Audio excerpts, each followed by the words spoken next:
Buenas noches, señoras y señores. Buenas noches también a ustedes. Gracias por estar aquí. Como ustedes saben, hace unos días se celebró el Día del Libro. Con este motivo, en la tabla redonda vamos a hablar sobre algunos aspectos poco conocidos del personaje creado por Cervantes, Don Quijote de la Mancha. Escribía en 1987 Juan Rof Carballo en un artículo dedicado a los mitos que tituló Antígona lo siguiente: nuevos, auténticamente nuevos, no hay más mitos que los inventados en España. Don Quijote, Don Juan, Segismundo. Maeztu añadiría, según creo recordar, a la Celestina. Es extraño que el país que ignora a Antígona, que no gusta de la tragedia, que hace fracasar a Cervantes cuando la escribe, es el único en Occidente que después de los griegos es capaz de forjar mitos originales. Jaime Bandor, vamos a hablar de mitos, es profesor de filología. Muchas veces los contemporáneos no ven en una obra más que lo inmediato: ridiculización del caballero, desmitificación del héroe. ¿Cómo se ve hoy el Quijote, después de pasado el tiempo? ¿Cuáles son sus características principales? Bueno, realmente la visión de hoy es completamente distinta a la visión original, pero esto no pasa solo con el Quijote, sino es una cosa normal en la literatura. Cada época se proyecta en la obra leída. Para nosotros el propósito inicial de Cervantes, el de ridiculizar los libros de caballerías, pues queda muy lejos. Los libros que él cita nosotros ni los conocemos, ni siquiera el Amadís de Gaula, lo leen en España pues 4 especialistas. Entonces, hasta tal punto desconocemos los libros de caballerías que cuando nosotros oímos hablar de un caballero andante, inmediatamente pensamos en el Quijote, cuando en realidad el Quijote no es el héroe medieval, sino es su parodia. Yo creo que hoy en día pues, nos interesan mucho más otros aspectos que tienen mucho menos que ver con la caballería andante. Lo que menos importa son las referencias literarias y lo que sí nos interesa es sobre todo cómo era esa persona, el choque del idealismo con la realidad circundante y también esas características tan maravillosas que tiene el Quijote, que por una parte pues es muy noble, por otra parte pues no siempre sabe lo que tiene que decir, no siempre sabe lo que tiene que hacer. Esto luego se reproduce bastante en la literatura posterior. Yo diría que los aspectos, al menos los que más me interesan a mí del Quijote, son todos aquellos que se refieren a su psicología, que yo creo que tiene todavía mucho que decirnos, incluso que muchas de las facetas de nuestro propio carácter se encuentran reflejados en el Quijote. Al menos me atrevería a decirlo. Sí, sí, seguiremos hablando de estos aspectos que acabas de citar. Dominique Aubier es escritora y autora de un libro cuya originalidad se muestra ya en el título: El Quijote, profeta y cabalista. ¿Es el Quijote un libro críptico y qué significaría eso? Es seguramente un libro críptico de diferentes puntos de vista. Primero, por nuestra cultura, porque la cultura occidental oficial es de raíz latina y helenística, y como lo ha dicho usted, Antígona no pasa. La verdad del Quijote es que un libro que ha sido escrito en una época donde la gran cultura española era de inspiración judía y alguna vez sufí, y Quijote Cervantes ha buscado de renovar, de relanzar una cultura que la Inquisición estaba prohibiendo. Entonces se ve muy bien cómo es críptico, basta mirar su nombre. ¿Por qué se llama Quijote de la Mancha? Don Quijote de la Mancha. Primero se decía, en el ciclo de Cervantes no se decía Quijote, sino Quixote. Entonces Quixote significa, es una palabra aramea que está pronunciada en el resto del sábado de los judíos, Quixote, Quixote, Quixote, que significa la verdad. No la verdad absoluta, sino la verdad evolutiva. Y de La Mancha, significa oficialmente de la provincia La Mancha. Pero yo tengo aquí el libro de 1608, donde La Mancha se escribe de varias maneras. En un lugar de La Mancha no hay N, se puede leer en un lugar de la Machía, del mesianismo. En capítulo 2, en las anales de La Mancha se escribe con una minúscula, entonces son las anales de La Mancha, que da manchado, no manchego. ¿Y La Mancha qué era? En la época de la limpieza de sangre, ser judío era La Mancha. Entonces, los anales de La Mancha son las anales de la cultura judía. Por eso se llama en el mismo capítulo 2, 2 veces, Don Quijote de La Mancha con minúscula. Y esta minúscula es muy expresiva, porque Cervantes no la pone acaso por casualidad. Por ejemplo, vengo de decir que en el capítulo 2 la pone 2 veces, pero las 2 veces es una regla esotérica, que cada cosa fuerte se debe decir 2 veces. Y el señor rabino que es aquí sabe que el Dabar Chanui es la obligación de decir, que en la Biblia se dice siempre la cosa 2 veces. Entonces Cervantes utiliza en el mismo capítulo la mancha y la regla. Claro, si usted no conoce ni la limpieza de sangre, ni el hebreo, ni las leyes esotéricas de la Cábala, no solamente del judaísmo, sino de la Cábala, pues es muy difícil leer el Quijote. Y creo que leerlo en latino es la causa por la cual los profesores, los más respetables de España, han puesto la mayúscula donde Cervantes, con muchísimo cuidado, puso la minúscula. Y haciendo la minúscula, imitó la escritura bíblica, donde la letra tiene muchísima importancia. Fernando Sánchez Dragó es escritor, editor adjunto del programa, ustedes ya lo saben. ¿Por qué generación tras generación logra este libro seguir impactando?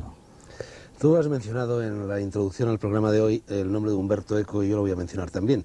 Yo creo que el Quijote responde mejor que ningún otro libro a ese concepto de ópera aperta que los estructuralistas, con Umberto Eco a la cabeza, han elaborado. Es decir, obra abierta, una especie de cebolla con muchas capas que admite siempre una lectura diferente por parte de cada lector. Casi una complicidad entre cada lector. Cada lector lee un Quijote diferente y lo que acaba de decir Dominique, en definitiva, abunda también en esta misma opinión. Yo siempre suelo decir que, bueno, los libros más grandes que se han escrito son los libros revelados, la Biblia, el Corán, los Vedas, el Tao Te Ching, etcétera. Pero dejando aparte los libros revelados, el libro más grande que jamás se haya escrito, casi revelado también, casi inspirado también, es el Quijote. En él, por supuesto, hay es una especie de gran fresco en el cual se mezclan todos los temas eternos de la vida y de la muerte, la risa y el llanto, el amor, el odio, la política, la religión, las virtudes capitales, los vicios capitales. Pero hay algo más. Y yo creo que el secreto que tiene el Quijote, que le confiere esta capacidad de supervivencia geográfica y temporal, es casi epistemológico, o por así decir, psicoanalítico. Cervantes inventa el psicoanálisis como lo habían inventado también los trágicos griegos antes de que lo invente Freud. Lo voy a explicar en un momento. La filosofía, la teoría del conocimiento, la gnoseología, la epistemología, se ha pasado la vida entera en Occidente discutiendo si esta copa es trascendente, existe fuera de nosotros, o es inmanente, solo existe en nosotros fruto de la actividad de la mente y de los sentidos. De vez en cuando hay algún filósofo que añade a este viejo esquema de la filosofía occidental algún matiz, por ejemplo Guillermo de Ockham cuando habla del voluntarismo, conocemos solo lo que queremos conocer, o Kant cuando añade al tradicional concepto de inmanente, trascendente, dice, bueno, eso que existe fuera existe solo para mí. Pues bien, Cervantes, al crear estos dos personajes, Sancho y Don Quijote, bueno, nos está demostrando que lo único que verdaderamente existe es la realidad psíquica. Don Quijote se coloca delante de un molino y ve un gigante. Sancho Panza se coloca delante de un gigante y ve un molino. En realidad no sabemos si allí hay gigantes o molinos. Lo que sí sabemos es que tanto Sancho Panza como Don Quijote están centrados en sí mismos. Viven confortablemente instalados en una realidad psíquica y eso es lo único que les interesa saber para ser felices y para progresar en el camino del conocimiento. ¿Qué es la literatura? Déjame añadir una cosa, Paco. Sí. La literatura, yo le he dado muchas veces, 1000 vueltas a este problema. Yo creo que literatura es aquello que puede releerse. Ningún libro admite más la relectura que el Quijote. En cierta ocasión, José María de Areilza dijo: el Quijote y la búsqueda del tiempo perdido son como casas muy grandes y con muchas puertas y ventanas, pero todas las puertas y todas las ventanas van a dar a la habitación principal. Marc Alain Ucanin es escritor, es filósofo, es rabino. Seguimos con nombres y a ver si extraemos sus significados. Por ejemplo, Dulcinea del Toboso. Si quisiéramos abordar el libro de Don Quijote, podríamos abordarlo diciendo que se trata de la evolución de los nombres. Es decir, nos damos cuenta que Don Quijote se llama al inicio con otro nombre, cambiará de nombre, se convertirá en el caballero errante o el caballero del león, y hasta el final del libro, en el cual se llamará el bueno. Y, de hecho, al comienzo del libro, cuando nombra al caballo, también nombrará esta mujer y dice, le daré un nombre que se acerque al mío.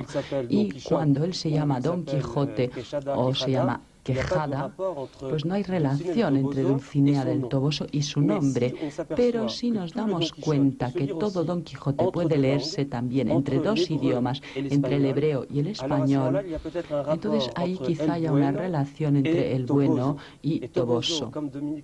Toboso, como Dominique Aubier lo ha hecho observar en su libro, muy justamente se descompone en dos palabras, Tov y Sod. Tov, es decir, en hebreo significa el bien. Y si observamos en un capítulo en el cual Don Quijote pide a un poeta que escriba una poesía para Dulcinea, dice, quisiera que escribieras un poema que tenga 17 versos. Y en una lectura cabalística, donde las cifras y las letras deben acercarse unas a otras, la cifra 17 en hebreo es la palabra Tov, que significa el bien. Es decir, que realmente el centro del libro de Don Quijote es la historia, la evolución de los nombres, y que uno de los nombres esenciales es el Toboso, lo cual significa Tov, el bien. Y allí comprendemos cómo el bueno está en relación con Toboso, quizá con el buena, si lo retraduciéramos en español. Y Mario Sachs, que es escritor, cabalista también, ¿son el Quijote y Sancho, entramos también en Sancho, arquetípicos? Bien, yo creo que si lo juzgamos desde la literatura del siglo XX, que es una literatura bastante confusa y de caricaturas y de historietas, por supuesto lo son y en grado sumo.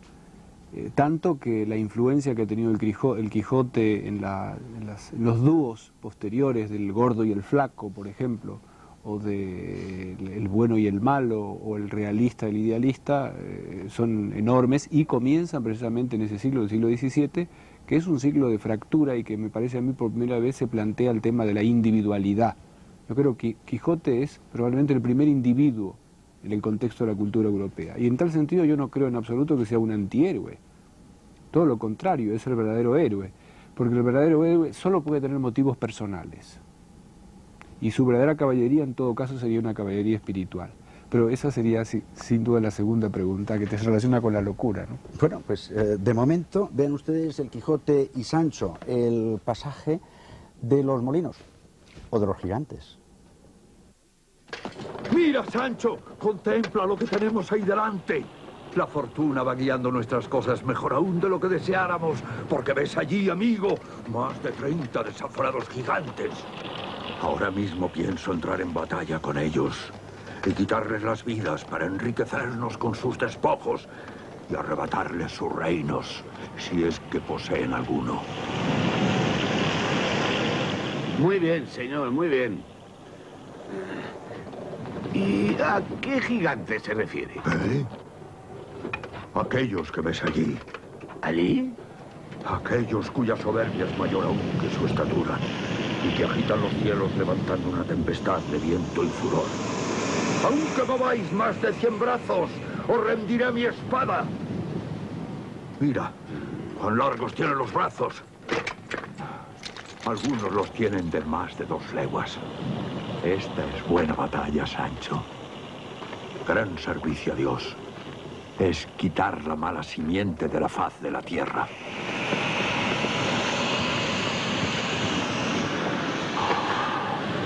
Bruciferno. Carmadón. Gabón el negro. Daliadán. Ternurón el malo. Anfeón. Carpatracio.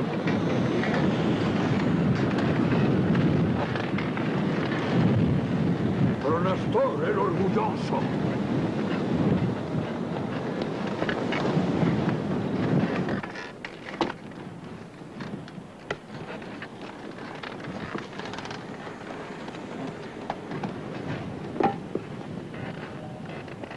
¡Señor! ¡No son gigantes! ¡Y lo que parecen brazos son las aspas! ¡Señor! ¡Calla, Sancho! Y prepara Rocinante. ¡Apresúrate, amigo!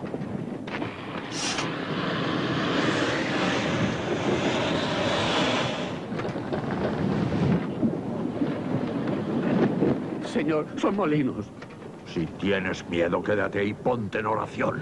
No es miedo, señor. Verá, lo que yo digo... voy a entrar con ellos en fiera y desigual batalla. Preste atención, vuestra merced. Con todos mis respetos, son solo molinos que mueve el viento, señor. Son molinos.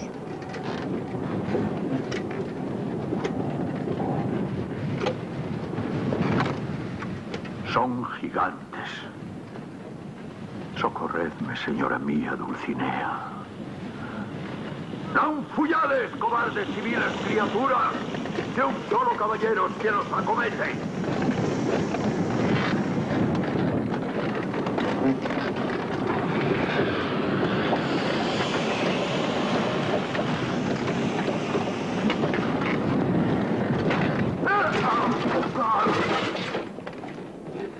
Marc Alén, ¿podría usted desvelarnos un poco el sentido esotérico de este pasaje de los molinos?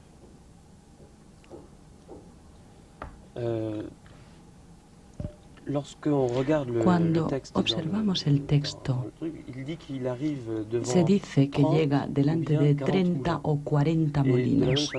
De la misma manera, me he interrogado acerca de la relación entre las cifras y las letras de estos molinos. Si traduzco 30 y 40 en hebreo, esto es la letra mem para el 40 y la letra lanet para el 40, y es la palabra lam o la palabra mal, que es la raíz de la palabra mila, que significa la circuncisión.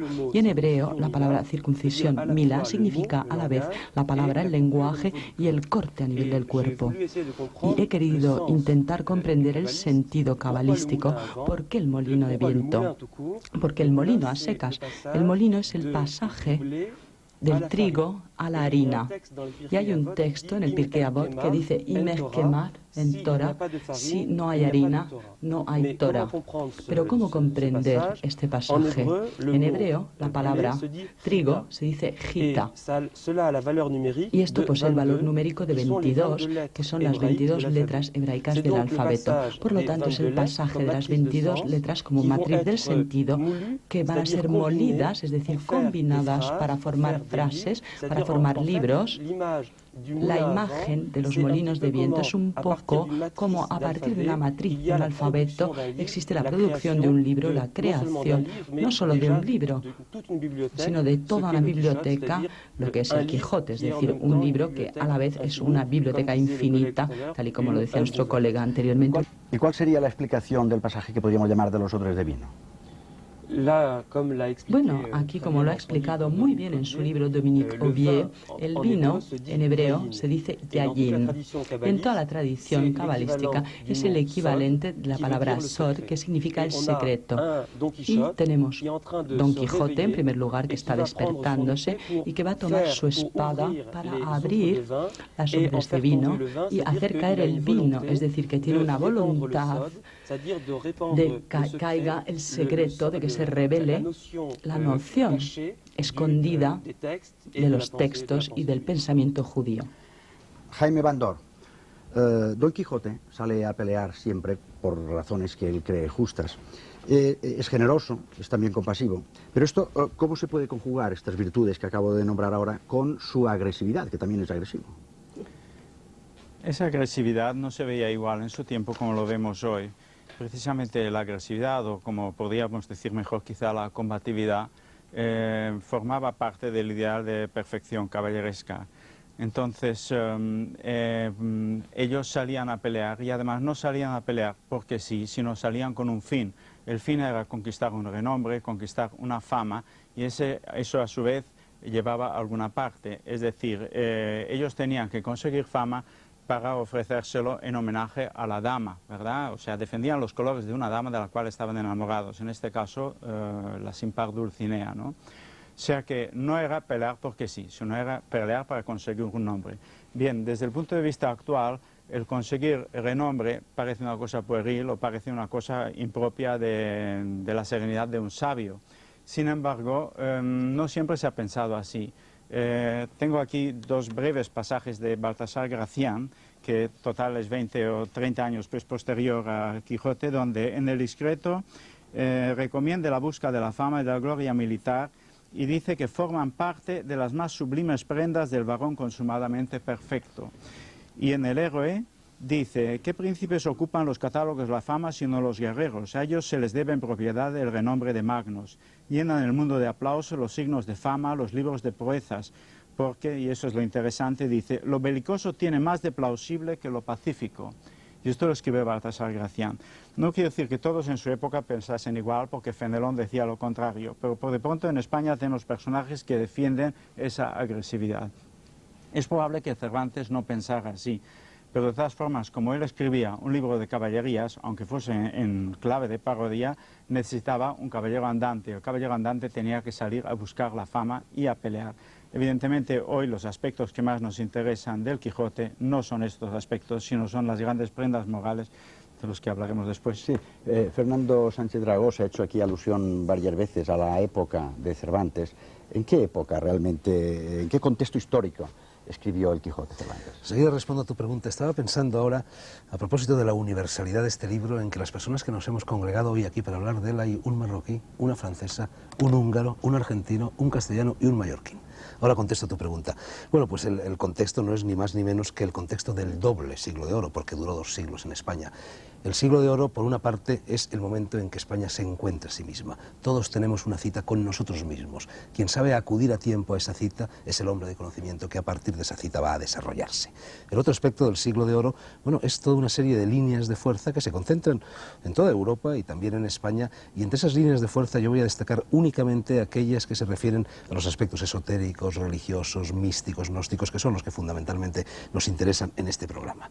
Por una parte, hay que tener en cuenta que Cervantes, la vida de Cervantes transcurre a caballo entre el siglo XVI y el siglo XVII, es decir, vive todo ese periodo de lenta alquimia en el cual el Renacimiento se va transformando sin prisa y sin pausa en barroco.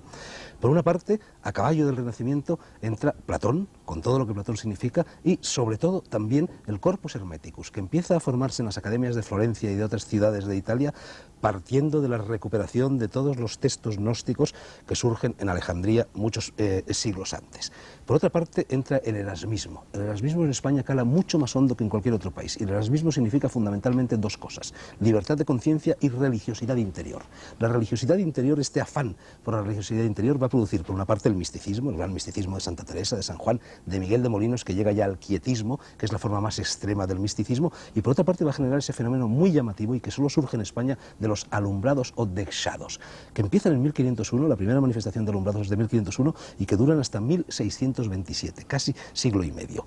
Por otra parte, se recoge todavía en época de Cervantes el mesianismo que había surgido alrededor de la figura del César Carlos, de Carlos V y de todas las guerras de religión. Está también, como otra línea de fuerza esotérica, este criptojudaísmo, al cual ya se ha aludido varias veces en el programa de hoy, y está también el criptorreformismo. Y ya, como última traca, está las consecuencias del descubrimiento de América, que trastornan todas las convicciones, todo el discurso de valores dominante en la Europa de aquella época. Todo esto produce en España la mayor crisis espiritual de la historia de España, y esta crisis espiritual gravísima es la almendra, el cogollo, lo que está en el centro del Quijote. Don Quijote de la Mancha, su autor, Cervantes. Nacido en Alcalá de Henares en 1547, bautizado en la iglesia de Santa María la Mayor, Miguel de Cervantes Saavedra debió de ser un buen cristiano de linaje limpio. Sin embargo, autores de reconocido prestigio como Américo Castro o Salvador de Madariaga relacionan al autor del Quijote con el saber judío, motivo por el cual fueron duramente criticados. Otros autores piensan que a pesar de la prohibición aún existente en la época de Cervantes de poseer o leer los libros sagrados judíos, el autor del Quijote conocía muy bien el Talmud e incluso las enseñanzas místicas de los cabalistas. El descubrimiento de una transcripción casi literal de un relato talmúdico trasladado al juicio que realizó Sancho como gobernador de la ínsula Barataria, aplicando su sentencia de la Cañaeja, es la reproducción de lo que se conoce en las escuelas talmúdicas con el nombre de caña da raba. ¿Quién era en realidad Cervantes? Se sabe que tuvo una vida dura y que desempeñó numerosos oficios. De sus obras se deduce que estudió con los jesuitas de Sevilla y también en las universidades de Salamanca y Madrid. En 1571 intervino en la batalla de Lepanto, donde recibió 2 heridas de arcabuz en el pecho y otra en la mano izquierda, por lo que le apodaron el Manco de Lepanto. Fue apresado cuando regresaba a España y permaneció cautivo en Argel durante 5 penosos años. Rescatado por el religioso trinitario Fray Juan Gil, que pagó la suma de 500 escudos, pudo volver a España, donde sirvió en el ejército castellano que acababa de invadir Portugal. Durante esa época se imprimió la Galatea y se casó con doña Catalina de Palacio Salazar en la villa de Esquivias, donde fijó su residencia y escribió varias comedias. En 1587 fue designado proveedor de la Armada Invencible y recaudador de impuestos en Andalucía. Como consecuencia de algunas irregularidades administrativas, fue encarcelado y además perdió su empleo. En 1603 editó las novelas ejemplares, al año siguiente El viaje al Parnaso, y en 1615 8 comedias y 8 entremeses, así como la segunda parte de El Quijote. Poco antes de su muerte ingresó de hermano terciario en la Orden de San Francisco. Murió el 23 de abril de 1616 en la más absoluta pobreza. Américo Castro, en El pensamiento de Cervantes, llama al autor del Quijote el gran disimulador, que con opiniones e ideas encontradas mediante ironía y habilidades se opone a las ideas imperantes de su tiempo, se incrusta en el forcejeo del alma cultural en una operación crítica sin paralelos. Decía Dostoyevsky: si algún día la humanidad insistiera una vez más en los umbrales de su autodestrucción, en preguntarse qué es la vida, bastaría para calmar su anhelo con poner en sus manos el Quijote diciéndole: la vida es esto.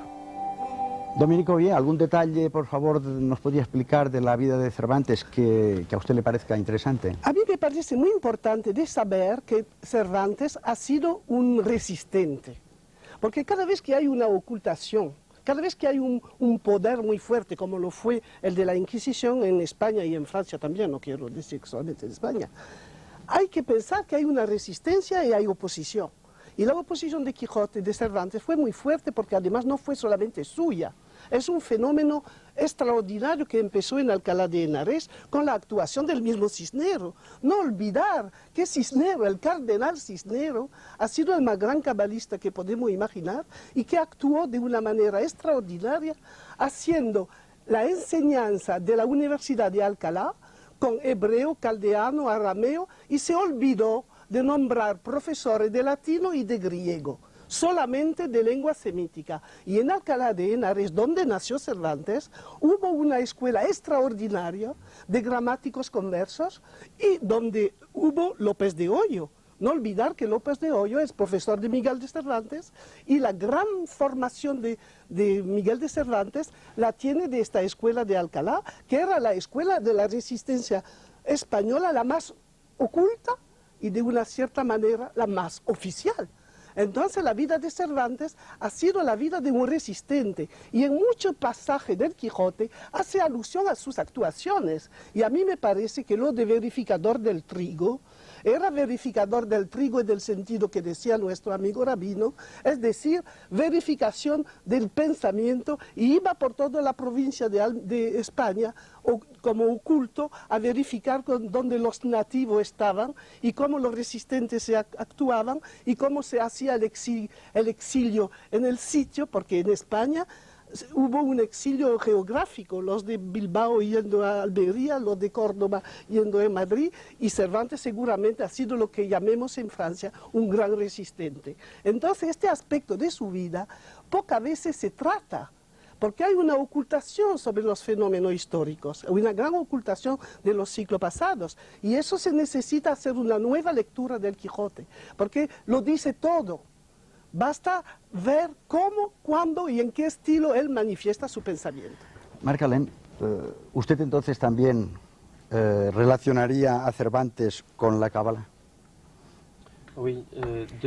Sí, de manera más general, yo creo que hay una relación entre España y la Cábala.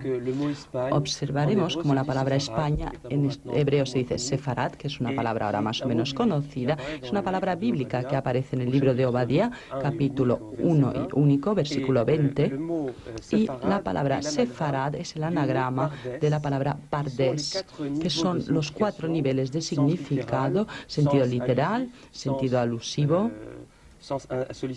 sentido solicitado y sentido secreto, que el Talmud y la Cábala siempre han subrayado. ¿Quién es Cervantes?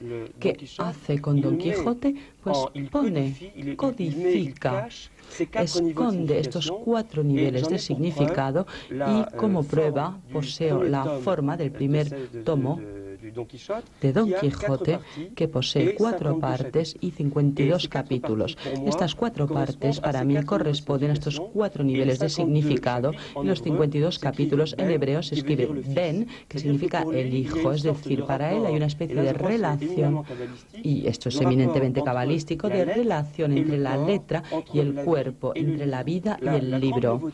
La gran novedad de Don Quijote, gran novedad literaria, cabalista, espiritual, es esta entrada en el libro para el hombre, y el libro entrado en el hombre, esta intrinsecación radical del libro y del hombre, que es la gran idea de la Cábala. Es decir, que de alguna forma es el hijo de su escritura, y no es ninguna casualidad que en español se llame Hidalgo, que significa el hijo de sus obras, porque 52 capítulos para decir el hijo. Esto a nivel de la estructura. Una segunda idea es que Sefarad, que significa España, se lee en hebreo como Dalet Sefer, es decir, la puerta del libro. España, para el hebreo, significa que abro una puerta que me va a hacer entrar en el interior del libro y en el interior de la literatura. Y yo creo que, como ha sido subrayado a menudo, Don Quijote es la entrada en la modernidad de la literatura por el romance. Esto es un aspecto más literario. Bien, en cuanto a un aspecto más filosófico, quizá el aspecto cabalístico, como lo he dicho anteriormente, el centro es el nombre. Es un nombre que va a cambiar de nombre, y el nombre en hebreo se dice Shem, que viene de la raíz Sham, que significa allí. Es decir, una persona, un ser, no es alguien que posee una identidad definitiva, sino alguien que se construye y que siempre está más allá de sí mismo. Shen significa el nombre, pero también significa allí. Es decir, debo ser de otra manera, y nos damos cuenta cómo se encamina a través de estos nombres. En primer lugar, un poco triste, es la triste figura, y luego en el combate con el león dice el mismo: ahora me llamarán ustedes el caballero de los leones. Es decir, el caballero de los leones, sí, de acuerdo, pero a la vez significa el cabalista de leones, porque caballero y cabalista es la misma palabra. ¿Y qué es el caballero de los leones? Pues es Moïse Shentov de Leone, que es el autor del Zohar.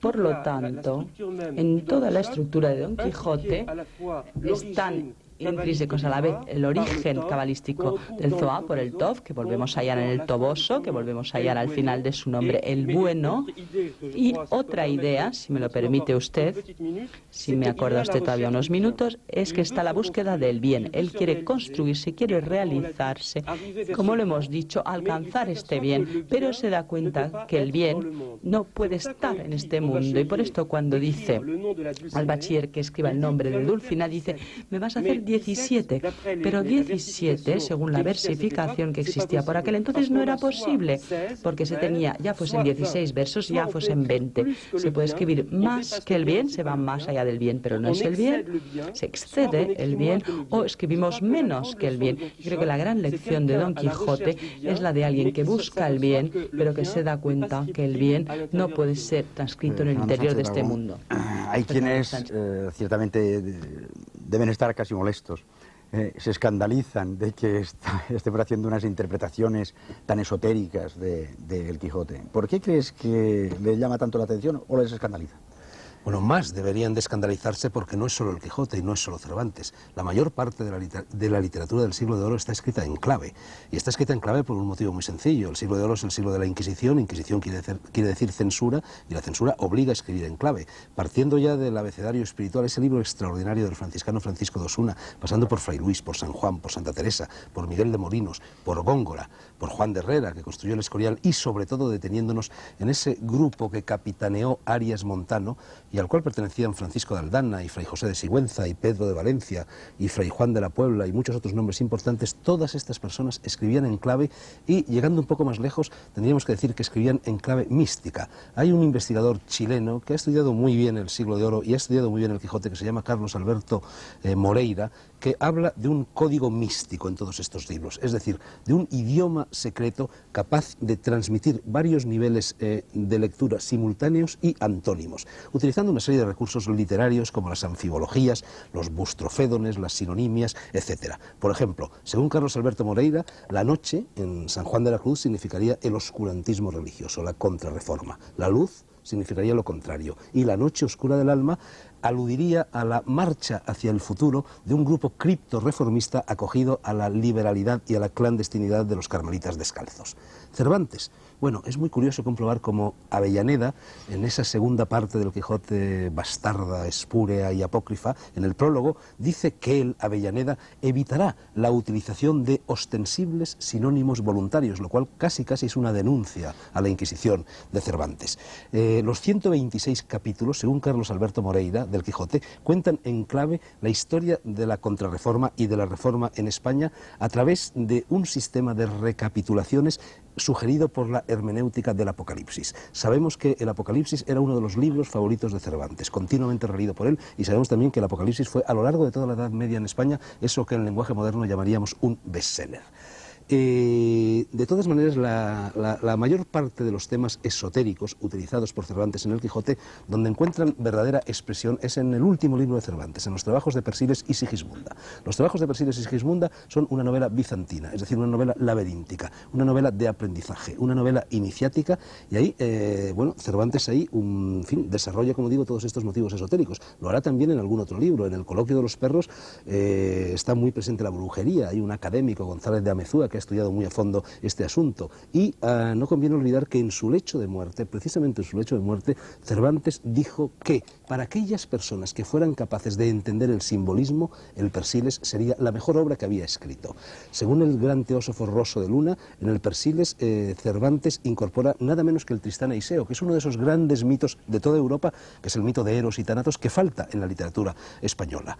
Y bueno, yo creo que en pocas palabras, si don Marcelino Menéndez y Pelayo no incluyó a Miguel de Cervantes Saavedra en la historia de los heterodoxos españoles, es porque no se atrevió debido a la presión del discurso de valores dominantes, pero Miguel de Cervantes tiene todos los papeles en regla para figurar entre los heterodoxos españoles. A ver, y Dominico Uller, ¿cómo se las apañó Cervantes en su escritura para que se pudiese leer de tantas formas como aquí estamos diciendo? Bien, hizo una cosa extraordinaria a mi punto de vista de escritora. Tomó una imitación de los libros de caballería, y debajo de esta imitación de superficie hizo una imitación profunda de la cábala y de la hermenéutica judía. Entonces, su libro tiene como las aguas, agua profunda, agua superficie. De vez en cuando la necesidad de la novela sacrifica a la superficie, y bruscamente, cuando uno no se hace cuidado, capuza y va muy profundo. Le voy, si quiere, dar un ejemplo. Un ejemplo muy notable es cuando se hace nombrar caballero. Hay dos doncellas, ramera o no sé qué, para mujeres de mala vida. Yo me recuerdo haber hecho una conferencia en Granada, en el Instituto Ibn Tibún, que presidía el célebre maestre Gonzalo, un semítico formidable, y había solamente 10 profesores de hebreo. Y entonces empecé a decir, pues las dos señoritas se llama una Tolosa, la otra Molinera. Si leo Tolosa al revés, encuentro una palabra hebrea que es Solot. la emanación. Y si leo Molinera con un poco de acento sefardita, encuentro Mulnerra, la mala luz que está enfrente. Y entonces, 10 profesores, yo quería traducir esto y digo a los profesores, debo traducir Tolosa, y 10 cabezas me hacen no, y Molinera 10 cabezas me hacen no. Mi conferencia era acabada. ¿Por qué? Porque habían comprendido lo que significaba la dualidad, la diploidad, la duplicidad de las dos señoritas. Representaba la izquierda y la derecha. Representaba lo que los físicos modernos descubren en las partículas, que hay una quiralidad, no sé decirlo. Entonces, ¿cómo lo hace? Pues toma 2 nombres, uno le da el nombre de izquierda, el otro de derecha, a la condición de inversarlo y ya está. Y a usted de saber lo que está diciendo. Otro ejemplo, que lo encuentro extraordinario siempre en el mismo capítulo. Va a llantar, como dice, algo llantaría yo. Y las 2 doncellas le sirven de comer. ¿Qué le sirven? Un pescado que en Castilla se llama abadejo, en Andalucía bacalao, en otras partes truchuela, curadillo, y en otra truchuela. Y dice que si no me importa que con mucha truchuela me hagan una trucha entera. Bien. ¿Qué está diciendo? Todos los traductores franceses se han tragado abadejo, bacalao y curadillo porque no saben lo que es. Bastaba oírlo en hebreo y pensar que los pescados nadan. Entonces él hace nadar pescado. El abadejo, el servitor, bacalao, becoló, es la voz de Dios. Corradillo lee la tinta, truchuela, rápidamente dicho, la tora de los, ¿cómo se llama? Hoy me falta la palabra, los renards, los zorros, la tora de los que se esconden, los zorros, y trucha, torracha, que me traen una tora. Entonces, este es un judío que está celebrando ¿qué? Lo dice el texto. Se pasó que este día era un viernes, pues un viernes un judío va a celebrar el Shabbat. ¿Y cómo celebra el Shabbat? Con una comida. Entonces Cervantes está indicándonos con esta palabra muy curiosa de abadejo, becoló, corradillo, truchuela, torracha, hace una frase hebrea más o menos apuntada en castellano porque se debe coger al oído, ¿no? No se debe leer con una cosa apurada. Y Torra lo pronuncia rápida porque si hay un inquisidor al lado, mejor que no lo oiga. Y es una escritura siempre así. Es decir, que no solamente hay que descubrir la palabra hebrea, que hay que descubrir el simbolismo con el cual él la utiliza. Y utiliza siempre un simbolismo genial. Y ahora un poco de música. Calamos.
Se habla a veces de la locura del Quijote. ¿Estaba loco o estaba cuerdo?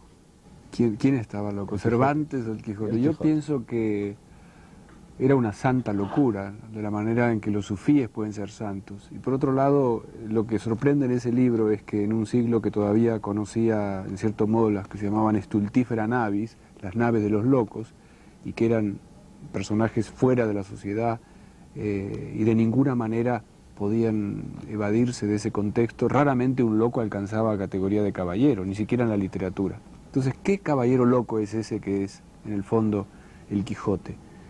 Yo pienso que es, como dije al comienzo, un gran individuo que se enfrenta de pronto solo a su propia conciencia y con el deseo incluso de no servir más que a sus valores morales o a sus valores personales, demostrando a los siglos siguientes que esa será verdaderamente un motivo de adjetivación. Y de hecho nosotros adjetivamos quijotesco, lo que es distinto para cada lengua. Por ejemplo, hoy me enteré leyendo un ensayo de Turgenev que para los rusos es ridículo decir quijotesco. De ninguna manera en castellano y en el área hispanoamericana que yo conozco, quijotesco es ridículo o malsonante, es todo lo contrario, es un adjetivo muy positivo. Y a mí me parece que esto tiene que ver con ese aspecto maravilloso de la locura que nos hace en los mejores momentos de nuestra vida, como en el amor, como en la inspiración, la música, la poesía, y más allá de nosotros mismos, y desde luego no tomar la realidad aparente por la última palabra que se tenga sobre la realidad. Jaime Bandor, ya se ha dicho algo sobre la bondad de El Quijote. Su mejor virtud, no hay ninguna duda, su nobleza, su deseo de ayudar a los demás, que algunas veces, por lo menos o casi siempre, fracasa, pero ¿sería la mayor virtud realmente? Sin duda es la mayor virtud y precisamente es muy interesante esto del fracaso. No se debe invalidar una acción por el resultado. Yo creo que los resultados son una cosa y la intención es otra. En El Quijote la intención siempre es buena. Y precisamente en cuanto a esto, que muchas veces él intentando ayudar a alguien en el fondo pues causa el perjuicio de ese prójimo, yo creo que hay que distinguir dos aspectos. Un aspecto suyo personal, que procede del hecho de que él desconoce sus propias limitaciones, vive el mundo de su fantasía, no toca con pies en el suelo y también desconoce la sociedad, el egoísmo de la sociedad, en fin, ya sabemos la culpabilidad, ¿no?, del hombre. Pero esto es un aspecto suyo personal.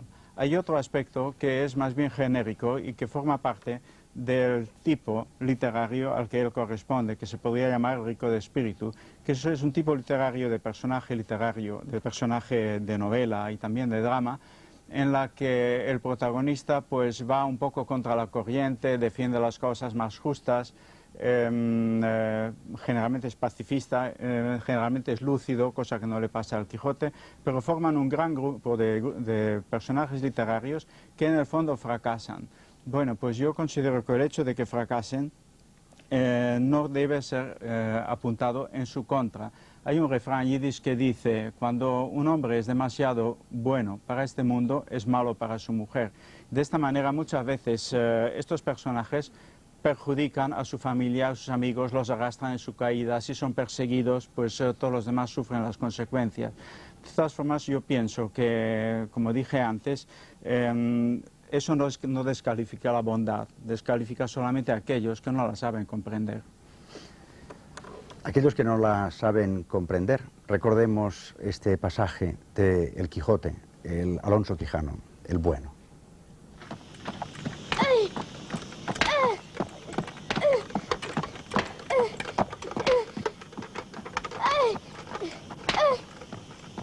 Teneos, descortés caballero. Montad vuestro caballo y tomad vuestra lanza. Que yo os haré conocer que es de cobardes lo que estáis haciendo. Es mi criado. Todos los días me pierde una oveja y encima pretende que le pague. Por eso le castigo. Por el sol que nos alumbra que estoy por pasaros de parte a parte con esta lanza. Pagadle ahora mismo. Caballero, el caso es que aquí no llevo dineros. Pagadle sin más réplica y desatadle. Que se venga conmigo a casa y le pagaré lo que sea. No, por favor, que cuando me dejéis solo me matará. No, no lo hará, hijo. Con que él me lo jure por la ley de caballería, le dejaré ir libre y aseguraré tu paga. No, señor, mi amo no es caballero. Es Juan Aldudo, un vecino de Quintanar. Vamos a casa, Andrés, que te pagaré. Juro por todas las órdenes de caballería que hay en el mundo que pagaré todo lo que debo. Y si no es así, volveré a buscaros aunque os escondáis más que una lagartija.